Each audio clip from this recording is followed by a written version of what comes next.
The air in the arboreal sector of the Seongsu station was always thick with the smell of damp soil and alien blooms.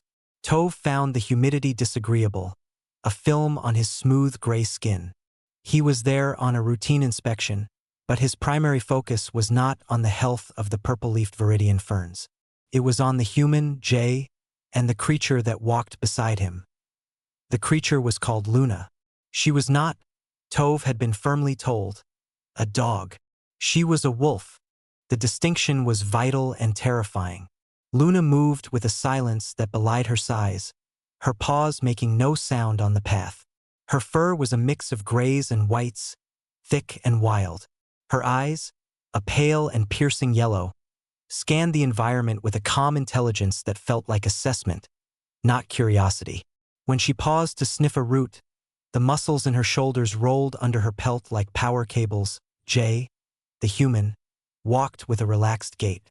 He was a man of simple dress, his station clothes worn and practical. His hands, resting loosely on the strap of his satchel, bore the marks of old burns and cuts.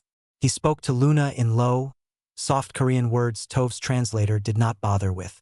A flick of his fingers would guide her left or right. She obeyed, but it did not look like submission. It looked like cooperation between two hunters, a group of delicate Frillian diplomats.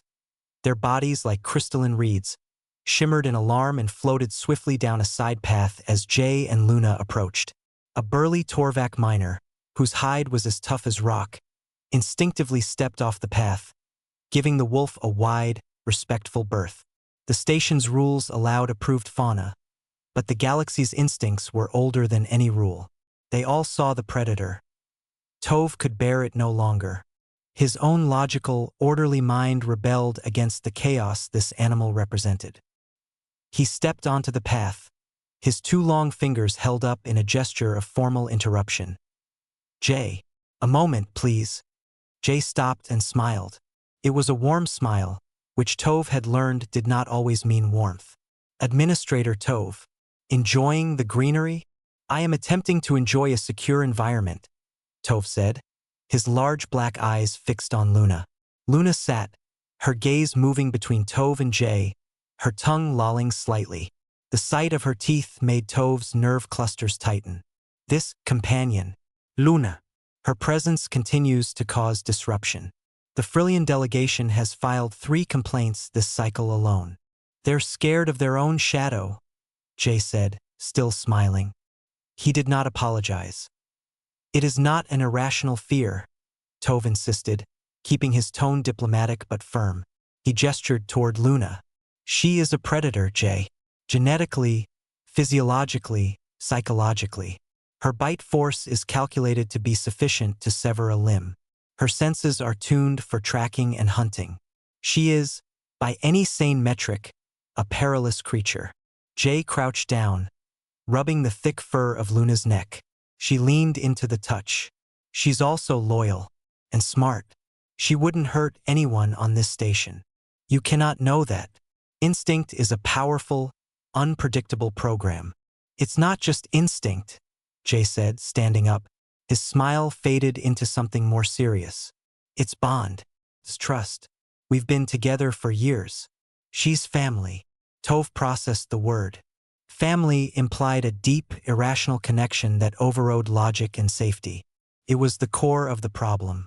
That is precisely what I do not understand. Why? Of all the creatures in your extensive bioarchives, why choose this one? The galaxy domesticated companion index lists over 700 species engineered for safety, cleanliness, and docility. You could have a purring feline, a song-synthesizing avian, even a therapeutic glow slug. Yet you choose a beast whose ancestors hunted yours. It is illogical. It is backwards. Jay listened, his head slightly tilted. He didn't seem offended. He seemed like he'd had this conversation before. A purring cat is nice, Tove, but it's easy. Luna isn't easy. She's honest. If she's happy, if she's upset, if there's danger, she knows before anyone. There's no lie in her. He looked at the wolf, his expression softening. And yeah, her ancestors hunted mine, and mine hunted hers. We earned each other's trust. That means something. More than something engineered to be safe. Safety is the foundation of civilization. Tov's voice raised a pitch, his composure slipping. You introduce an uncontrolled variable, a being with the capacity for lethal violence into a closed, fragile ecosystem like this station. For what? Emotional honesty. For partnership, Jay said simply. He gave a soft whistle. Luna stood instantly, attentive. She's not a piece of furniture, Tove. She's a friend. And she's safer than most beings here because I trust her with my life, and she trusts me with hers. Can you say that about many on this station? Tove fell silent. The concept was alien. Trust was built on contracts, on predictable behavior patterns, on proven reliability. It was not built on the wild glint in an animal's eye. He watched as Jay gave a small hand signal, a flat palm tilted to the side. Luna immediately turned and trotted ahead, clearing the path before returning to Jay's heel without a sound. It was disciplined. It was coordinated. It was undeniably impressive. And it was utterly terrifying. This was not a machine following code. This was a living, thinking weapon choosing to obey. The potential for that choice to change was a risk Tove's mind could not accept. I will be reviewing the fauna permit, Tove said finally, his voice returning to its formal cadence. The safety of all station residents is my primary concern. Your bond does not override collective security. Jay just nodded, as if he expected nothing else. You do what you have to do, administrator. But you're asking the wrong question. And what is the correct question? Tove asked, exasperated. Jay's smile returned, but now it had an edge to it, a hint of a secret. You're asking why we keep perilous pets. That's just the start. If you really want to understand humans, he said, turning to walk away, Luna falling into step beside him, you should ask what we're willing to ride. He disappeared down the leafy path, the large gray wolf a shadow at his side. Tove stood alone, the humid air suddenly feeling heavier. The question echoed in his mind, nonsensical and troubling. What we ride. What did human transportation have to do with their choice of dangerous companions? It was a non sequitur, a distraction. Yet, as Tove walked back to his orderly office, the image would not leave him. The calm human and the perilous wolf, moving as one unit through the civilized, fragile greenery of the station. A piece of the ancient, wild earth walking freely among the stars. And the human's final, cryptic words felt less like an end to the conversation, and more like a door swinging open onto a deeper, darker mystery. The incident in the xenobotany lab began, like most disasters, with a small sound. It was a faint pop, like a bubble bursting. A junior researcher, a young human named Mira, had been calibrating a containment field around a new specimen. The specimen was a spore pod from the world of Xylos Prime. It was beautiful, like a glass orchid, and terribly fragile. Myra's hand slipped. The calibration tool touched the pod stem. The pop was the sound of the containment field overloading and failing for a single second. That was all it took. The pod did not explode. It exhaled. A cloud of microscopic, golden spores filled the lab, sparkling in the light for a beautiful, deadly moment. The lab's alarms screamed a half-second later. Emergency bulkheads slammed down, sealing the lab. But it was too late. The spores were airborne in the ventilation system for Sector G. Mira took one breath, her eyes wide with panic. Then her body went stiff. She toppled from her stool, rigid as stone, her mind screaming inside a paralyzed body. Across the lab, two other researchers, a Torvak and a Frillian, succumbed in the same way. The Xylosian spores were a defense mechanism. They did not kill. They immobilized. They forced intruders to be still, to be quiet, while the parent plant did whatever it did. Science was unsure. In the station's control hub, Tove's world dissolved into flashing lights and urgent data streams. The spore cloud was spreading through the secondary air ducts. Sector G was going into full lockdown. Life signs from the lab were stable but unresponsive. Paralytic agent. Non-lethal. Containment was key. His long fingers danced over the controls, sealing vents, rerouting airflow. His logical mind was in its element. Problem. Solution. Isolate the variable. All beings in Sector G, this is Administrator Tove.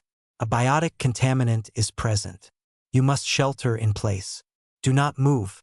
Do not breathe unfiltered air. Emergency teams are responding.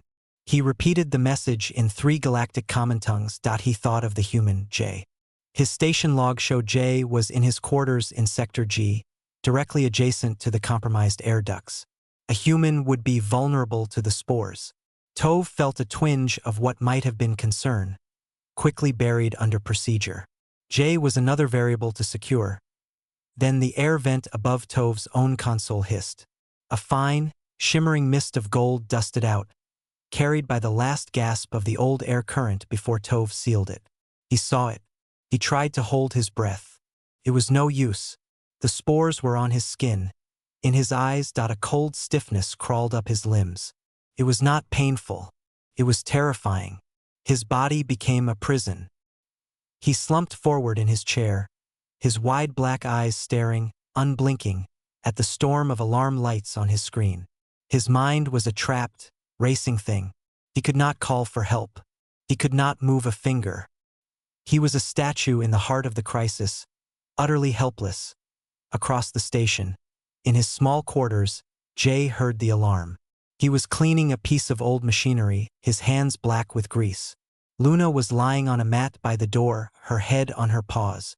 At the first blare of the siren, her head snapped up. Her ears swiveled forward. A low rumble started in her chest.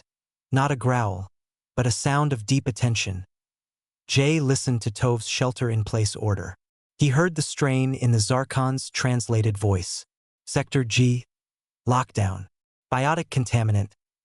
Spores? Jay muttered, wiping his hands. He looked at Luna. Her nose was twitching, sampling the air from the room's vents. She looked at him, and in her yellow eyes, he saw a question. Jay did not follow the order. He walked to his door.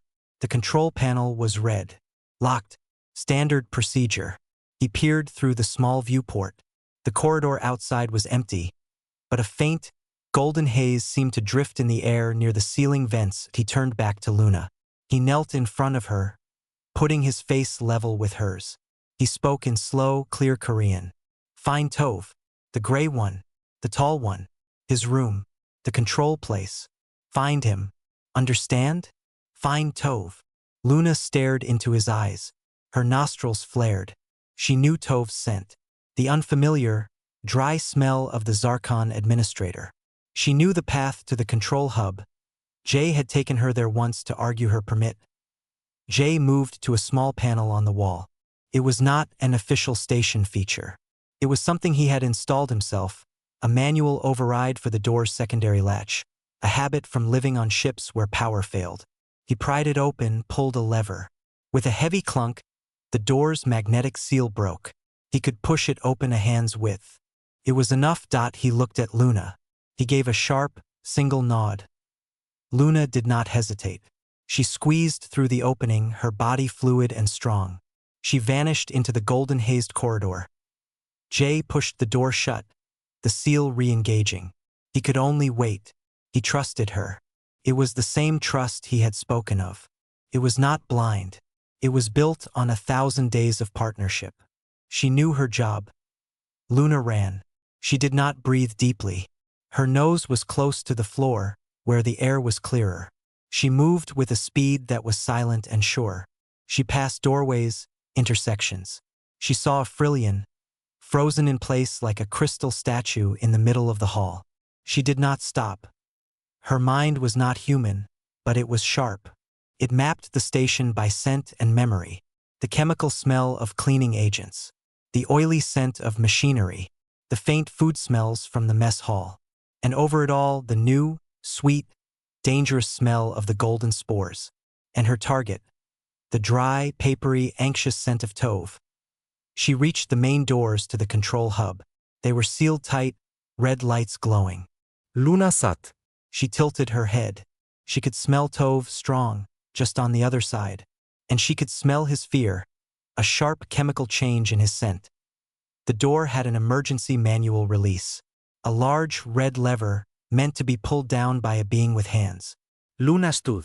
She reared up, placing her front paws on the wall for balance. She took the heavy lever in her mouth, her teeth finding purchase on the grooved metal. She pulled. It was heavy.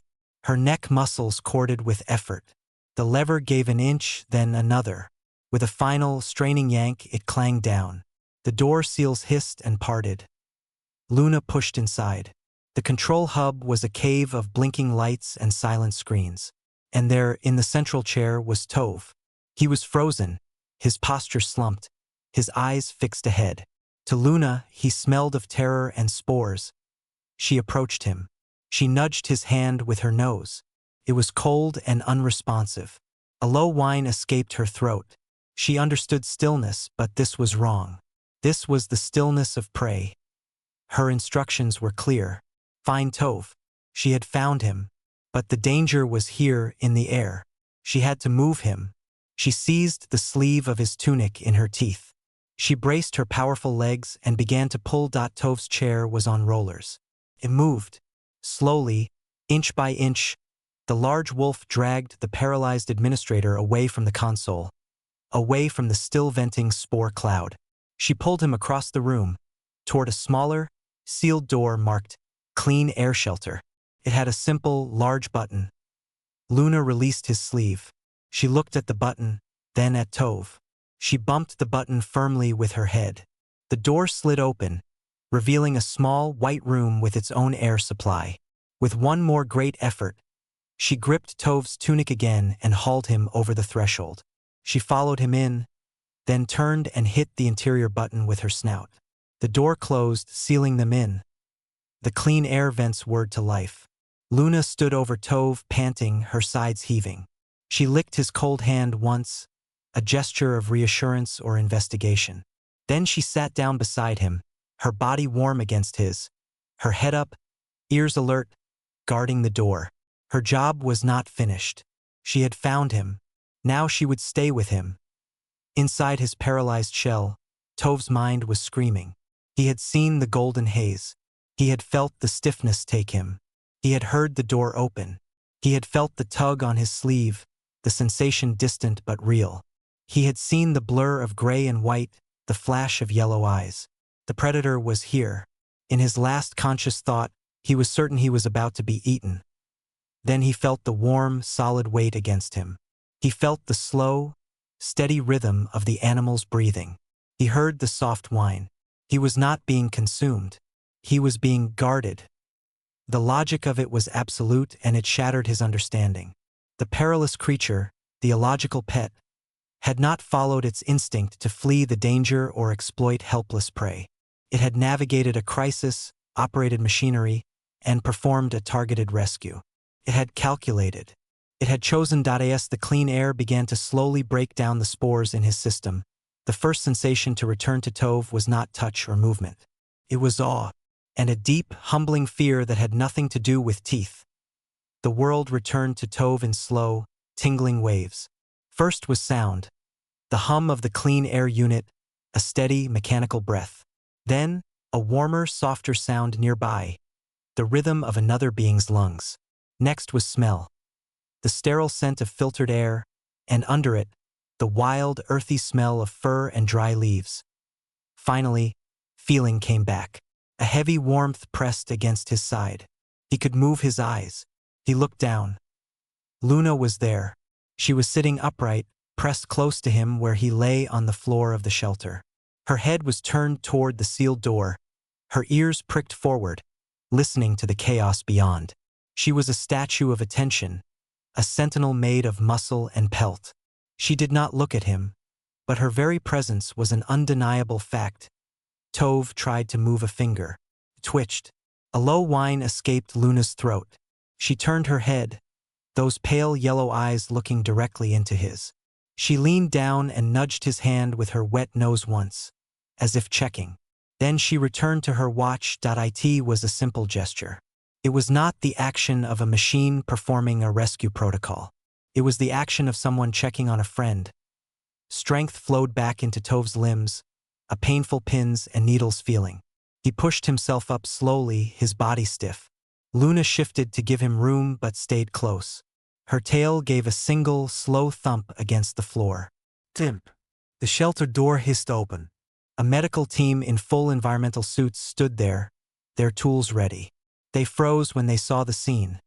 The Zarkon administrator sitting on the floor, and the large earth wolf sitting protectively beside him. "Administrator Tove, are you? Is the creature?" The lead medic stammered. "I am functional," Tove said, his voice a dry rasp. He placed a hand, almost without thinking, on Luna's broad head. The fur was thick and real. "The creature, Luna, is the reason I am functional. The spores, contained and being neutralized. All affected personnel are recovering. No permanent damage." The medic's eyes were wide behind his visor, staring at the wolf. "Good." Tove used the wall to help himself stand. Luna stood with him, her shoulder brushing his leg. She walked beside him as he left the shelter, back into the now clean air of the control hub. The alarms were silent. Jay was there, talking quickly with a station engineer. He turned as Tove emerged. His eyes went from Tove to Luna. He gave a small, downward flick of his fingers. Luna immediately left Tove's side and trotted over to Jay, sitting neatly by his feet. Jay scratched her ear, murmuring, "Good girl. Well done." Tove just watched. The logic of the event was arranging itself in his mind, but it led to a conclusion that was deeply unsettling. Hours later, in the station's infirmary, Tove was being checked for any lasting effects. Jay sat in a chair nearby, a cup of something hot in his hand. Luna lay at his feet, asleep, her paws twitching slightly as she dreamed. "The initial scan of the air ducts shows Myra's tool slip caused the failure," Tove said, reading from a data pad. Un simple accident. "But the response, your companion's actions, they were not simple." Jay took a sip. "She did what she was trained to do. Find and guard." "Trained," Tove echoed. He put the pad down. "That is what disturbs me, Jay. That level of training implies a level of understanding. She navigated sealed doors. She operated a manual release. She identified a clean air shelter. This is not fetch or sit. This is tactical problem solving." "She's smart," Jay said with a shrug. "It is more than smart." Tove's voice rose, then he lowered it, glancing at the sleeping wolf. "It is a military-grade cognition inside a predatory body. You have, in your quarters, a being that could be a shock trooper, a search and rescue unit, a living weapon. And you call it a pet. You scratch its ears. You give it a name from your old stories. This dissonance is what I cannot accept." Jay was quiet for a moment. He looked down at Luna, his expression unreadable. "What do you think she is, Tove? A weapon on a leash? Is she not?" "No," Jay said, his voice firm. "A weapon does what you tell it because it has to. A partner does what you ask because it wants to. There's a universe of difference in that. The result is the same. I am alive because of her actions." "The result isn't the same," Jay said, leaning forward. "If she were just a weapon, she would have dragged you to the shelter because that was the mission. But she stayed. She guarded you. She checked on you. That wasn't in any training. That was her. That's the bond you don't get." Tove fell silent. He remembered the feeling in the shelter. The warm weight, the watchful presence, the nudge of her nose. It had felt like care. It was illogical. It was inefficient. It was real. Mira, the researcher whose slip had started it all, entered the infirmary. She had a bandage on her forehead but was otherwise fine. She saw Jay and smiled tiredly. Then her eyes went to the sleeping Luna. She walked over and knelt, gently stroking the wolf's side. Luna's tail thumped the floor once in her sleep. "Thank you," Mira whispered to the animal. She looked up at Tove. "They said she pulled you to safety. Amazing." "It is," Tove admitted. "But it does not change the fundamental risk. You keep a perilous creature as a companion. Its heroism today does not erase the potential for tragedy tomorrow. The risk calculation is still negative." Mira stood up, exchanging a look with Jay. It was a look Tove was beginning to recognize. a mixture of patience and a shared secret. Mira laughed, a soft, breathy sound. "You're still stuck on that, huh?" she said to Tove. "You think that's the big question? Why we have dangerous friends?" Tove gestured around the infirmary. "Is it not the most pressing one?" Jay shook his head. He finished his drink and placed the cup down. "You're asking why we keep perilous pets. That's just how we like our friends. Honest, strong, real."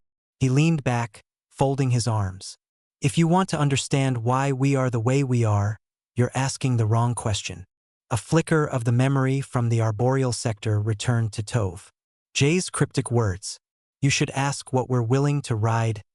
Frustration, mixed with a burning curiosity, rose in Tove. "Then what is the correct question? Please enlighten me. What single query will explain this madness?" Jay looked at Mira. A slow grin spread across her face. She nodded. Jay turned his gaze back to Tove. "You asked what we trust to share our home," he said, nodding at Luna. "That's one thing. But to really know a human administrator, you need to ask what we trust to hold our lives. Not in our home, but out there." He pointed a thumb toward the ceiling, toward the infinite black beyond the station's hull. Tove blinked. "You mean our transportation? Our shuttles? The station's ferries? They are all safety certified by the Galactic Transit Authority. They are the pinnacle of reliable, risk-averse engineering." Mira burst out laughing, a full, hearty sound that made Luna lift her head sleepily. "Oh stars! Safety certified." She wiped a tear from her eye. "Jay, we have to show him. We absolutely have to." Jay's grin matched hers. It was the look of people about to share a wonderful, terrible joke. "A demonstration," Jay said, his tone light but his eyes serious. "A practical lesson in human risk assessment. We have a routine mineral survey run to the belt in 2 days. A simple trip. Come with us." Tove's instinct was to refuse, to cite regulations, schedules, the sheer irrationality of going on a trip with these two unpredictable humans and their predatory animal. But the scientist in him, the part that needed to understand the variable, was captivated. They had offered him the answer, not in words, but in an experience. He looked at Luna, who had rested her head back on her paws, her eyes closed in perfect peace. A living weapon that dreamed of chasing rabbits. A perilous pet that had saved him. What, indeed, did such beings consider a trustworthy vehicle? "A simple trip?" Tove asked, his voice cautious. "The simplest," Jay said, his smile not fading. "You'll see what we ride." 2 days later, Tove stood in the main docking bay of Xiangsu Station. The air here was cold and smelled of metal and thruster fuel. It was a familiar, orderly smell. He held a datapad with the pre-flight checklist for the survey mission. He had reviewed the specifications for the standard station cutter, the KSV-77 Mantis. It was a sensible craft. Smooth hull, efficient engines, automated navigation. It was the kind of vehicle a logical being trusted. Jay and Mira were already there, standing next to a pile of supply crates. Luna sat patiently beside them, wearing a simple harness. Tove approached, his steps precise. "Are we taking the Mantis?" "Bay slot C12. Tove asked, looking at his pad. "I have completed the co-pilot protocol modules, though I expect the automation will handle most of the flight." Jay and Mira exchanged a glance. It was the look again. That shared secret. "Not exactly," Mira said, her voice cheerful. "Our ride's over here. Follow us." She hefted a crate and started walking. Not towards the sleek, silver ships lined up in the main berths, but towards the back of the bay, where the lighting was poorer and the floor was less clean. This was the area for heavy machinery, for salvage, and for private vessels that didn't meet the station's usual shiny standards. A sense of unease prickled at Tove's skin. He followed. They stopped. Tove stared. For a long moment, his logical mind refused to process what he was seeing. It was not a ship. It was a crime against aerospace engineering. It was a hulking, asymmetrical mass of metal. Its hull was not a smooth shell. It was a patchwork of different colored alloy plates, welded and bolted on wherever the original had been damaged. Some plates were dull gray, some were rusty brown. One near the front was a startling shade of green that might have been from an old fuel pod. Conduits and power lines snaked across its surface, not tucked neatly inside, but exposed and held down with rough metal clamps that IT had thrusters in places thrusters should not be. A large, heavy-looking mining laser was mounted crookedly under its blunt nose. The viewport was not a wide, graceful curve. It was a series of thick, small windows, like the eyes of a deep-sea creature. At the back, the main engine bell was scarred and discolored by decades of heat and stress. A faded, hand-painted name was just visible above the main airlock, in Korean script and below it in Galactic Common.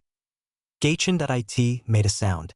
A low, deep, thrumming vibration that Tove felt in his teeth and in the bones of his feet. It was not the high-pitched whine of a modern fusion drive. It was the sound of something old, powerful, and deeply unhappy at being idle. This, Tove said, his voice flat with disbelief, is a derelict. This is not spaceworthy. This is a collection of parts pretending to be a ship. Jay walked up to the hull and gave it a solid, affectionate slap with his palm.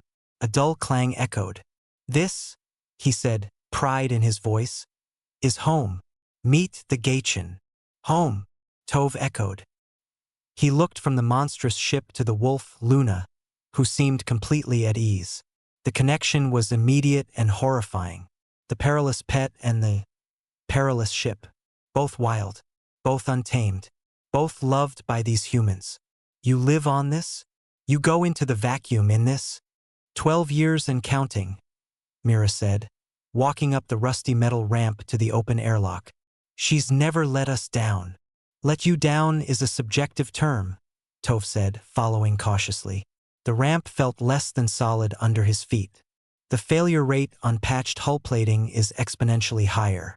The stress on those exposed power lines. Save the diagnostics for the trip, Tove, Jay said, smiling. Just experience it. The inside was worse. If the outside was a patchwork monster, the inside was its stomach. It was a maze of corridors barely wide enough for Tove to walk through without turning sideways. The walls were lined with pipes, wires, and handwritten labels on peeling tape. The lights were a mix of colors, some white, some yellow, some a faint blue, giving the whole space a chaotic, dizzying feel. The air smelled of ozone, hot oil, machine coolant, and underneath it all, the rich smell of cooked food and coffee. It was the smell of a workshop that someone also slept in. Tove's eyes darted around, cataloging the dangers. A fire suppression unit that was clearly a retrofit. Emergency sealant patches stored in a net bag hung from the ceiling. Manual override levers for systems that should be fully automated. They entered the command deck. It was not a bridge. It was a cockpit crammed with technology from different eras. Sleek modern display screens were bolted next to ancient, physical gauges with needles. The pilot and co-pilot chairs were not matching. One was a worn leather seat from some ancient vehicle. The other was a padded acceleration couch with fraying straps. In the center, between the seats, was a large, worn metal control column. It had joysticks, buttons, and switches, many of them unlabeled. Jay slid into the pilot's seat. Mira took the co-pilot's position. Luna padded in and curled up in a nook behind the seats, on a mat that was clearly hers. Tove remained standing, gripping a overhead handle for stability. "Where is the navigation computer interface?" he asked. "Right here," Mira said, tapping her own temple. Then she pointed to a screen that showed a star map. "And there. But the Gaichin doesn't like full auto NAV. She gets moody." "Moody?" Tove repeated, deadpan. "The ship has moods." "Yep," Jay said, flipping a series of physical switches overhead. Lights flickered on across the console. The deep thrumming sound grew louder, vibrating through the deck plates. "You get to know her. She likes a warm-up. You have to talk to the engine room through this pipe." He pointed to an old-fashioned speaking tube. Tove watched, horrified, as Jay pulled a lever and spoke into the tube. "Hey, old girl. Time to wake up. Give me primary power, but take it easy on Manifold 3. It sounded crunchy yesterday. A metallic groan echoed through the ship. The vibration evened out into a steady, powerful pulse. "You are personifying a machine," Tove stated. "It is a collection of systems. It does not like or dislike. It functions or fails." Mira looked over her shoulder at him, her eyes bright. "That's what you said about Luna." The statement hit Tove like a physical blow. He looked at the wolf, asleep in her nook. He looked at the chaotic, growling cockpit. The connection was now undeniable and profound. It wasn't a joke. It was a pattern. The humans did not seek out the safe, the certified, the predictable. They sought out the real, the rugged, the things with a soul, whether animal or machine. They built bonds not through perfect reliability, but through understood imperfections. The external comm crackled. "Docking control to Gaichin. You are cleared for departure from Bay Sigma 9. Please confirm automated departure sequence." Jay keyed the mic. "Gaichin here. We'll be handling departure manually today. Control." "Thanks." "Manual? Gaichin, station protocol." "Protocol is a suggestion. Gaichin out." Jay switched off the comm. Tove's grip on the overhead handle tightened until his knuckles were white. "Manual departure? The auto sequence is calibrated for maximum safety and efficiency." "Efficiency is boring," Jay said, his hands resting on the control column. He looked at Tove, and his expression was completely serious now. The smile was gone. "You wanted to know what we trust to hold our lives, Tove. This is it. Not a perfect, silent box that does everything for you. This, a thing you have to listen to, a thing you have to work with, a partner." With a series of loud, satisfying clunks, Jay disengaged the docking clamps. The ship was free. Tove felt it. A slight, sickening lurch. Jay's hands moved. They didn't tap screens. They pulled levers, turned physical dials, nudged the control column with a gentle, practiced touch. The view through the thick windows shifted. The station began to slide away, not with a smooth glide, but with a series of small, jerking movements as short bursts from the maneuvering thrusters fired. It felt alive. Felt wild. It felt to Tove like sitting inside the stomach of a beast that was just learning to walk. And the humans at the controls were not afraid. They were focused. They were in conversation with the machine, speaking its rough, mechanical language. They trusted it. The blackness of open space filled the viewport. Tove understood. The question had been answered. He now knew what they rode. The horror was that he was now riding in it. The inside of the Gaichin was a universe of sound. It was not the quiet hum of a modern starship. It was a conversation of groans, rattles, and deep vibrations. Tove felt every one of them through the soles of his feet, and the seat of the extra chair Mira had bolted to the deck behind them. He had refused the offer of a safety harness, thinking it an admission of fear. He now regretted it deeply. Space outside the thick viewport was a silent, infinite black, dotted with cold stars. It was peace itself. Inside the ship, it was a riot. Jay and Mira were not just pilots. They were surgeons, therapists, and dance partners for the old machine. Tove watched, his analytical mind struggling to find a pattern in their actions. "Pressure's dipping in the port feed," Mira said, not looking at a screen but listening, her head tilted. She reached out and tapped a glass gauge with a cracked face. The needle wobbled. "Probably the old regulator in Junction 4, Jay replied, his eyes scanning the starfield ahead. He didn't touch a control. He nodded towards a lever wrapped in faded red tape. "Give her a little more from the secondary," gently. Mira didn't pull the lever. She coaxed it, easing it forward a centimeter. The ship's deep thrum changed pitch slightly, smoothing out. A rattling sound Tove hadn't even consciously registered stopped. "Happy now," Mira said, patting the console. "You are applying a temporary mechanical solution based on auditory feedback," Tove said, his voice strained. "You have not run a diagnostic. The regulator should be replaced." "Diagnostic says it's fine," Jay said, pointing to a green light on a modern panel. "The ship says it's unhappy. We listened to the ship." It was madness. Personification again. Trusting the feeling of a machine over the data of a computer. Their course was taking them towards the asteroid belt for the mineral survey. On the navigation screen, a smooth, Efficient curve was plotted in soft blue light, the computer's suggestion. The Gaichin's actual path, shown in a jagged yellow line, was different. Jay was steering them in a series of small, seemingly random adjustments. You are deviating from the optimal path, Tove pointed out. You are wasting fuel. Optimal for a clean hull and new sensors, Jay said. Old girl here picks up microdebris, dust clouds, gravitational hiccups that the station scanners miss. She feels them. This path feels cleaner. He gave the control column a small nudge and the ship eased to the left, avoiding a patch of space that looked exactly like every other patch of space to Tove. Then the main sensor array flickered and died. One moment, the screens showed a detailed map of the belt ahead. The next, they fizzed to static. Tove's heart, a organ not used to such excitement, hammered against his ribs. Critical failure. Sensor loss. You must abort the mission and return to station immediately. Use the manual emergency beacon. Jay and Mira didn't panic. They didn't even seem particularly surprised. Mira sighed. It's the thermal coupling. I told you we should have replaced it last cycle. It was holding, Jay said, already unbuckling and standing up. Tove, with me. You wanted to see what we ride? Now you see how we fix it. Fix it? In transit. Tove was frozen in his seat. That is a multi-hour repair in a pressurized dock.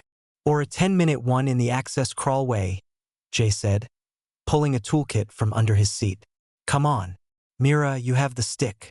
I have the stick, Mira confirmed, sliding into Jay's chair.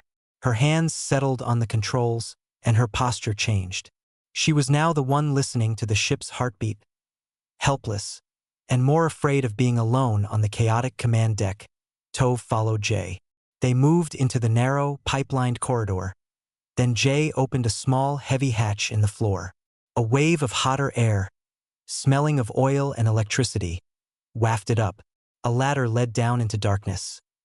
After you, Jay said, handing Tove a small light. This was a new level of nightmare. Tove climbed down into the belly of the beast. It was a cramped tunnel just high enough to crouch in. Conduits pulsed with heat. The ship's vibration was a physical force here, shaking his bones. Jay climbed down behind him, moving with an easy familiarity. They crawled for a few meters. Jay stopped at a junction box covered in a fine layer of space dust. He opened it. Inside was a tangle of wires and a small, glowing unit that was clearly overheating, its casing warped. See? The thermal paste is gone. It's cooking itself, Jay said, as if showing off an interesting flower. He pulled a small tube from his kit, unscrewed the hot unit with his bare, calloused hands, and applied a fresh dab of silver paste. He blew on it to cool it, then screwed it back in. The unit's glow immediately softened to a normal level. Up above, they heard Myra's voice echo down the speaking tube. Sensors are back. Faint, but coming online. Told you, Jay said, grinning at Tove in the dim light. His face was smudged with grime. Tove could only stare. In 10 minutes, with a tool worth maybe 5 credits, the human had fixed a critical system failure in deep space. No support team. No doc. No computer guidance. Just knowledge, feel, and a tube of paste. You just knew? Tove whispered, the noise of the ship almost swallowing his words. I know her, Jay corrected. He started crawling back. Just like I know when Luna has a sore paw just by how she walks. You learn the signs. Back on the command deck, the sensor screens were flickering back to life. Mira was humming, her hands gently working the controls, guiding the ship around a cluster of small rocks the newly restored sensors had just revealed. Jay dropped back into his seat, wiping his hands on his pants. All good. Tove sank into his bolted chair.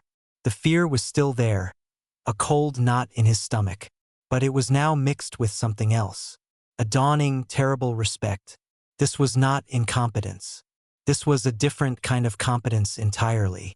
A competence born not from avoiding failure, but from living with it, understanding it, and fixing it with your own hands.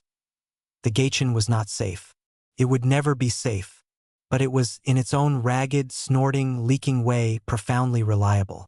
Because its humans could make it so. They weren't passengers. They were part of the machine.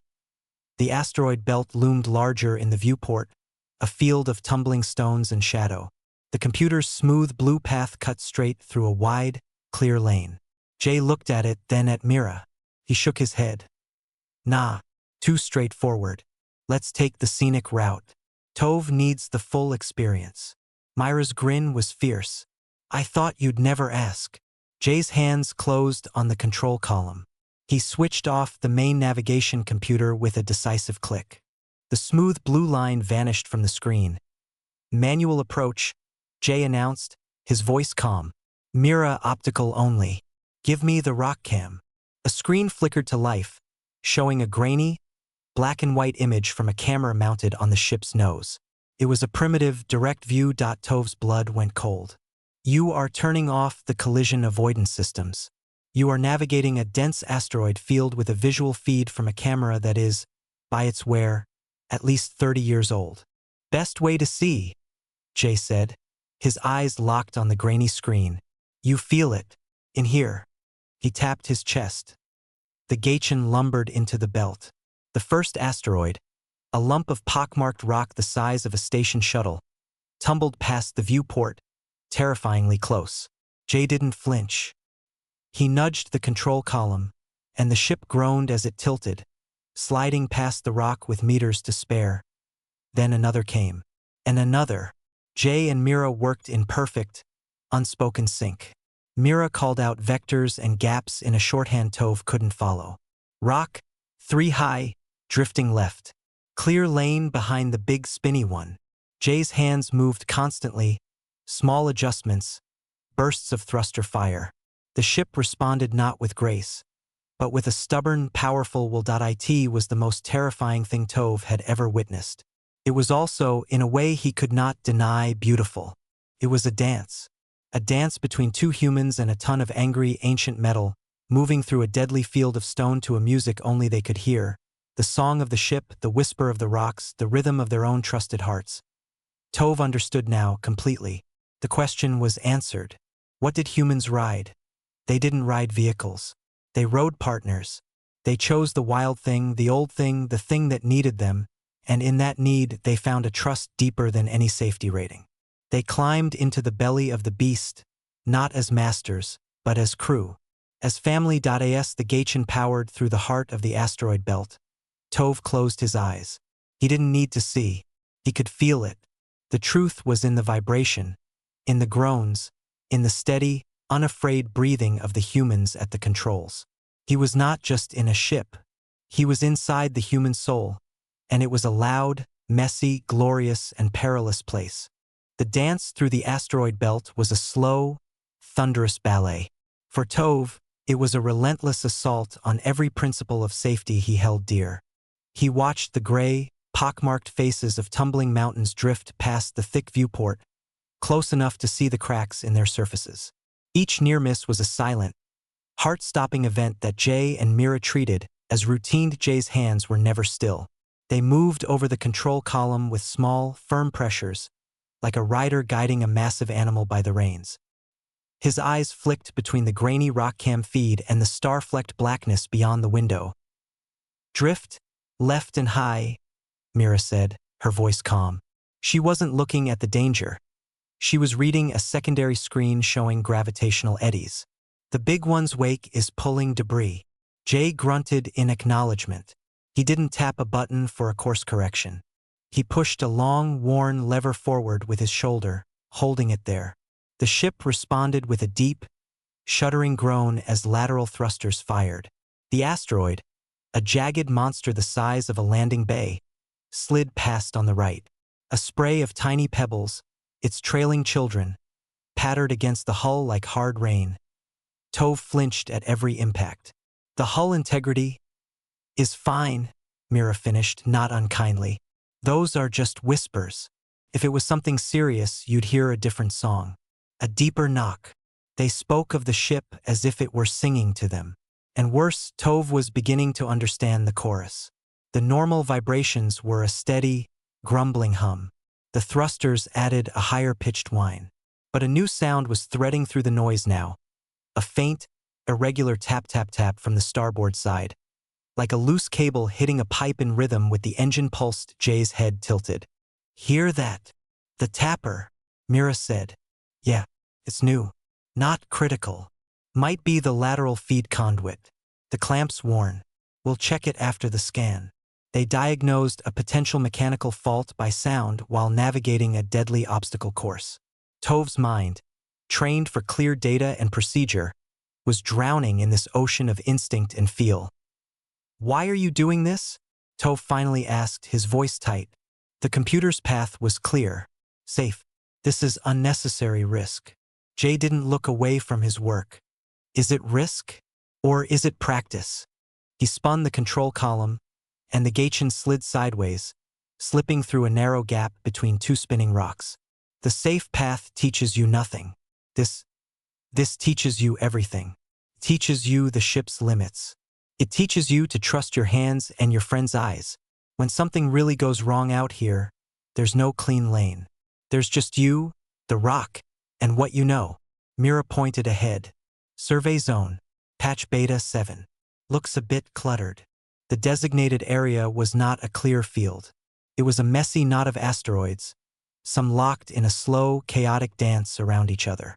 The official scan would take hours of delicate, automated probing. Jay looked at it, then at Mira. A slow smile spread across his face. Let's give our guest a proper scan. The Gaichin method. Mira matched his grin. I'll warm up the grapplers. No, Tove said. But the word was a whisper lost in the engine's rumble. Jay switched the comm, Xiangsu station. This is Gaichin. Commencing active scan of Beta 7. Might get a little bumpy. The response was laced with static and concern. Gaichin, confirm standard passive scan protocol. Active scanning in a dense field is not advised. Noted, Jay said, and closed the channel. What followed was not a scan. It was a harvest. Jay flew the ship not like a survey vessel, but like a predator. He targeted a mid-sized asteroid rich in the minerals they sought. Instead of gently probing it with lasers, he maneuvered the Gaichin directly over it. Myra's hands flew over a separate console, controlling two giant, hydraulic arms that unfolded from the ship's belly with a sound of grinding gears. Those are mining grapplers, Tove observed, horrified. This is a mining ship. Was, Jay corrected. Now she's whatever we need her to be. The grapplers seized the asteroid, locking on with a crunch that vibrated through the entire ship. Then, with a roar of straining engines, the Gaichin didn't scan the rock. It shook it. It rattled the asteroid violently, holding it in place while powerful seismic sensors in the grapplers read the internal structure. On the main screen, a detailed map of the asteroid's composition appeared in seconds, far faster and more detailed than a passive scan. Core concentration is high. Worth a bag, Mira announced. Bag it, Jay said. Mira fired a shaped charge from the grappler. A precise explosion cracked the asteroid open like a nut. The grapplers then sifted through the debris, plucking the valuable core fragment and retracting it into a hold, while discarding the worthless slag. It was brutal. It was efficient. It was utterly lawless. Tove watched, speechless. They weren't scientists taking samples. They were butchers carving a steak from the cosmos.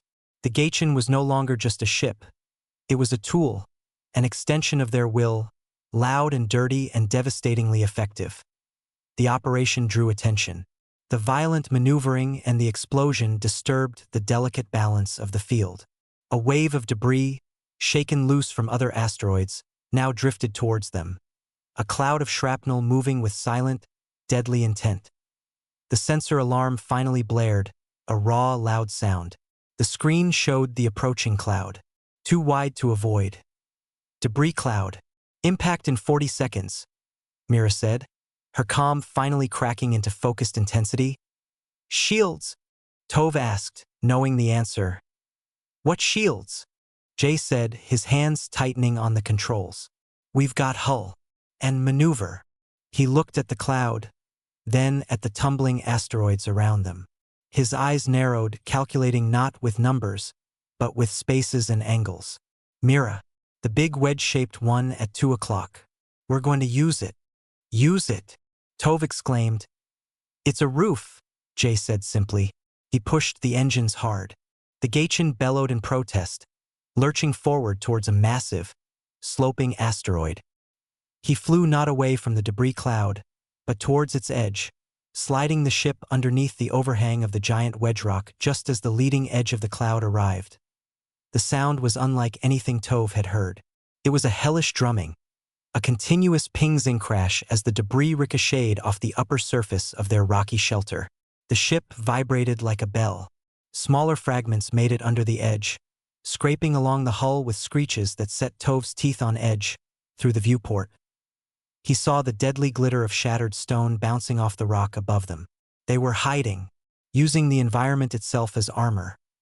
After a minute that felt like a lifetime, the noise faded. The cloud passed. Jay let out a long breath. He eased the ship out from under their makeshift shelter. The hull was scarred with fresh scratches and dents, but it was intact. Mira ran a quick check. All systems green. Minor hull abrasions. No breaches. She looked at Jay and laughed. A shaky, relieved sound. That was a good roof. Told you it looked like a roof, Jay said, a faint smile on his lips. He glanced back at Tove. Tove was staring at him. The fear was gone, burned away by the sheer, overwhelming reality of what he had just witnessed. He saw not recklessness, but a breathtaking, terrifying competence. They had seen a problem, a cloud of debris, and their solution wasn't to rely on a shield they didn't have, but to use a mountain as a helmet. It was insane. It was brilliant. In that moment, Tove understood the final, missing piece.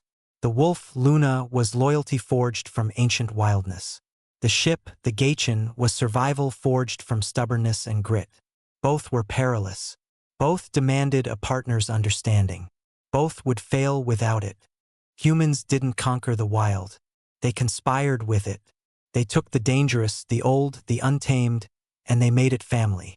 And that bond, that fierce, unbreakable trust, was the most powerful force Tove had ever seen. He looked at the fresh scars on the hull, visible through the viewport. He listened to the ship's steady, grumbling thrum, the tap-tap-tap of the loose conduit, now a familiar part of its song. That he finally knew what they rode. Not a ship, not a beast. They rode trust itself. And it was the most perilous, wonderful thing in the galaxy. The return to Xiangsu Station was quiet. The loudest sound was the Gaichin's own breathing, the deep thrum of its engines, the familiar chorus of groans and rattles. Jay piloted with a tired ease, the asteroid field now a receding scar behind them. Mira was running checks, her fingers tapping screens, her ears still tuned to the ship's voice. Tove sat in his bolted chair. He did not speak. He watched the station grow from a bright speck to an intricate wheel of light against the black. He did not see a safe harbor. He saw a delicate, fragile thing.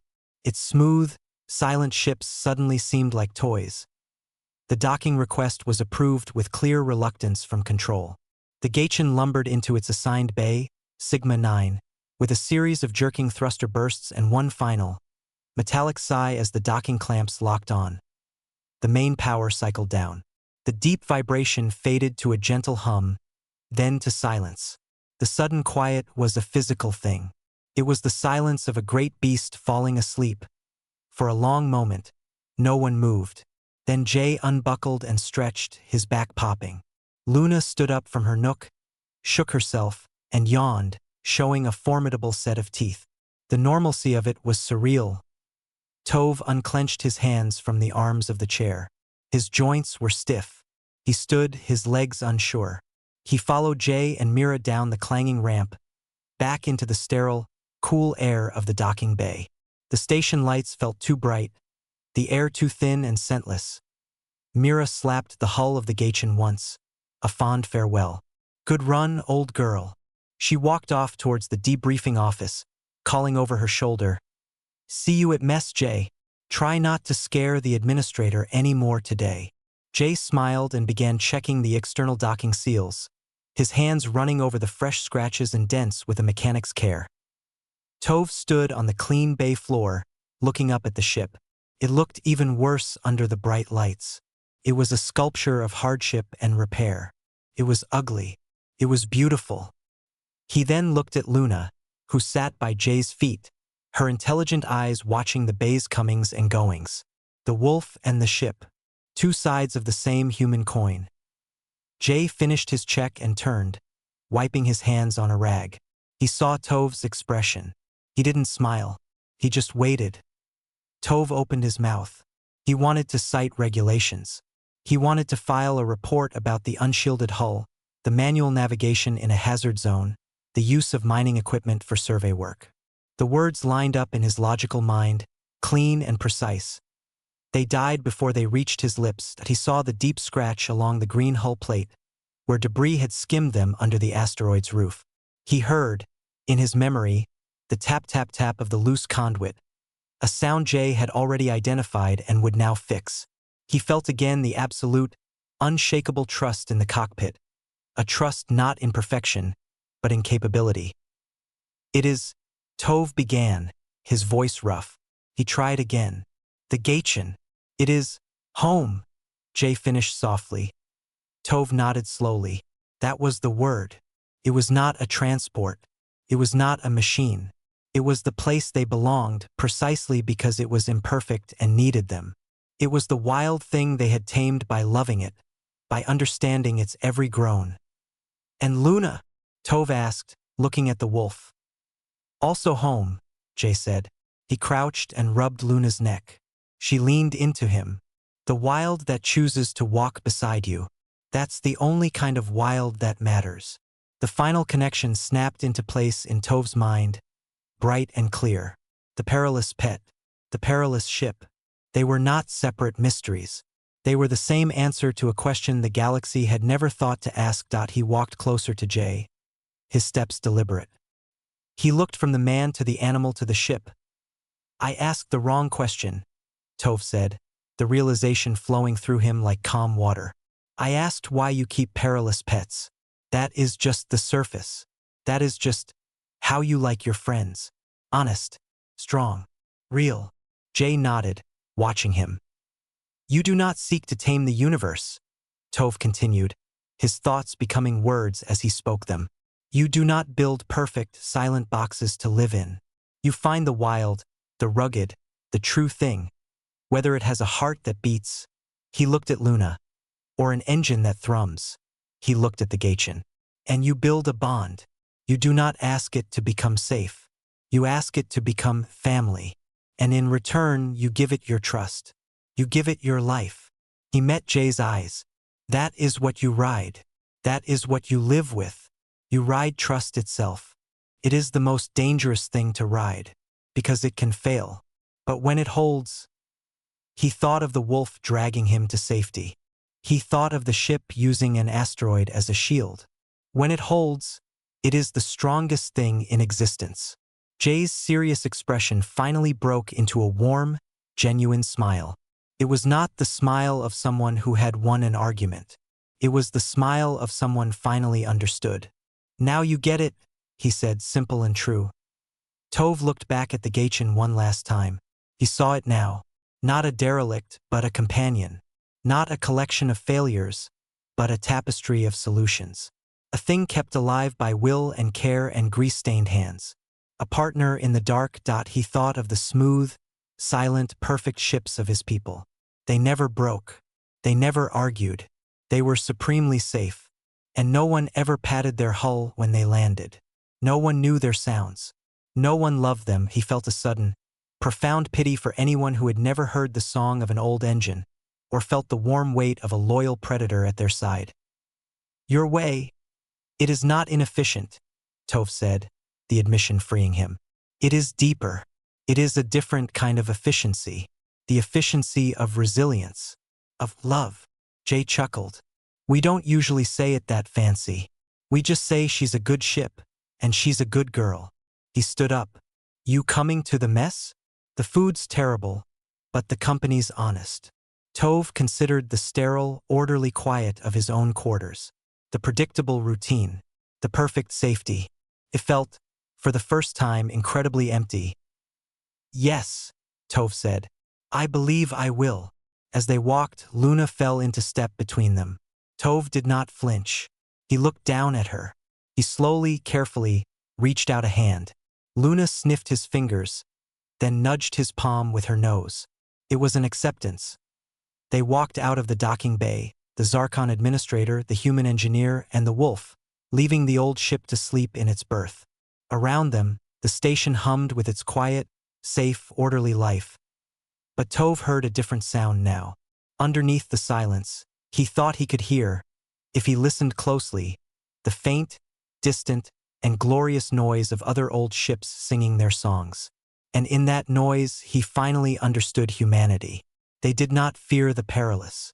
They did not shun the wild. They reached out a hand, calloused and unafraid, and asked it to walk or fly beside them. And in that simple, terrifying act of trust, they found something the safe and quiet universe never could. A friend for the long, dark ride between the stars.